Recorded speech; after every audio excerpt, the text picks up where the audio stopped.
Hey folks, I got a video released by the Palm Beach Police Department about First Amendment auditors and what they're doing and what they're up to. Now they're talking about the recent frauditors since 2000. You know, the ones that get in your face and they go after restaurants and post offices and private businesses and all that stuff. He's not talking about the old days of the cop watchers and stuff like that. And the first part of the video where they stage a First Amendment confrontation is kind of a joke. It's kind of corny, but the rest of it's pretty decent. Of course, the frauditors are calling it propaganda. It's a propaganda video by the police department to infringe upon their rights. Anyway, let's go.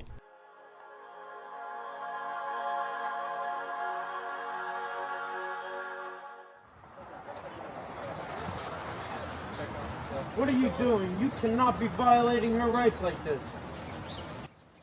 Obviously staged and corny, but anyway, continue. Hello, I'm Michael Ogrodnik with the Palm Beach Police Department. What you just witnessed was a First Amendment audit. Today we're going to speak briefly about First Amendment audits. My presentation today is brought to you by the Palm Beach Police Department and Palm Beach Crime Watch. So what is a First Amendment audit? First Amendment audits started in the early 2000s. Self-appointed auditors will go into public spaces and recorded public safety officials while they were performing their job in an effort to observe civil rights violations or officers, fire or police, doing their job improperly and violating someone's rights. And now he's going to go into how everything's changed since the early days of First Amendment frauditors. So what has it morphed into now? Most recently, we've seen First Amendment auditors have become very aggressive, where they encroach on the safety of police officers and the citizens they're recording. Our job is to keep you safe. Your job is to keep yourself safe.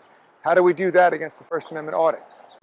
The frauditors are saying this is totally fabricated and it's just propaganda. They don't get in people's faces. They don't do all the things the cops say they do. But I'm going to include some examples a little further in the video about how they really act. Don't engage with them. First Amendment auditor is going to be very aggressive, want to be in your face, want to ask you questions. You're under no obligation to answer them, nor are they under any obligation to answer you. Our job as law enforcement is to make sure we don't violate their First Amendment rights, which is their right to record us, their Fourth Amendment rights, which is an unlawful search or seizure, and their Fifth Amendment right. They don't have to answer questions when we ask them.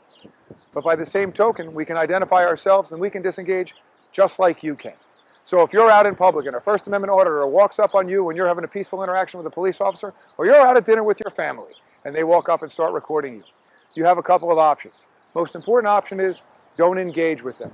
If they make you feel uncomfortable, they're doing what they feel is their job. You can just walk away. Ask management of the restaurant that you're at to see if they can shoo them along or call the police department. We'll engage with them. But understand that if they're in a public place and they're viewing you in a public place or recording you in a public place, they can do that. So I want you to keep that in mind when a First Amendment auditor shows up, whether you're at a restaurant al fresco, out in public, or in an interaction with the police department. Please be safe. Please report all suspicious activity to the Palm Beach Police Department. Take care of yourselves, and we're going to help take care of you too. Thank you for enjoying this today. Now let's take a look at what these frauditors really do. Not what they say they do, but what they actually do. Can I help you? Yeah, what's up, man? You just detained Jacqueline Stout? No, she's over there. She's free to leave. What happened? She's been free to leave for a while. Okay, but you guys did detain her, right? Yeah, there's a traffic stop. What was the reasonable suspicion? I don't have to tell you. You can go talk to her. You don't have to tell me, but Nope. I'm asking you why. And I'm not going to tell you. You can go talk to her. She's right over there at the gas pump. You're more than welcome to do so. Right there. She's right over there in the parking lot. She's watching us. You're more than welcome to talk to her. We're here for you, motherfucker. Yeah, why? We want to know why you stopped her. Yeah, go talk to her. She'll tell you. Well, how does she know what you know? How does? Okay, then what? Then what? And then we'll go from there. Check from there. What does that mean, check? I don't understand what you mean. Let's make a deal. Just ask for your ID. I'm not asking to make a deal. What are you talking about? Make a deal. Cops don't make deals. Only dirty cops make deals. That's not what we're Touchy, no touchy. Breaking news involves the arrest of a Houston area man known for making YouTube videos criticizing police. Late this afternoon, Earl Worden was taken into custody by McAllen police after being charged with sexual assault of a child. These allegations date back to 2002. New evidence was obtained by Deer Park police that led to the new charge.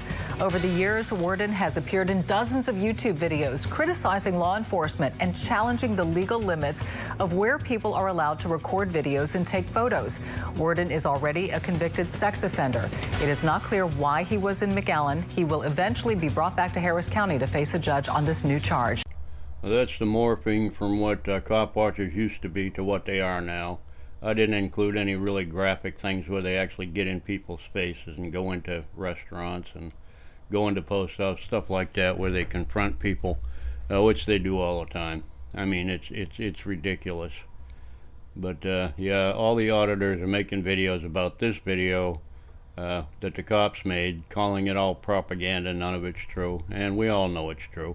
We all know they're a bunch of money scammers trying to get donations on YouTube with their Cash Apps and their GoFundMes and PayPal accounts. It's all horse shit. Anyway, hope you enjoyed this little preview of things to come. Bye.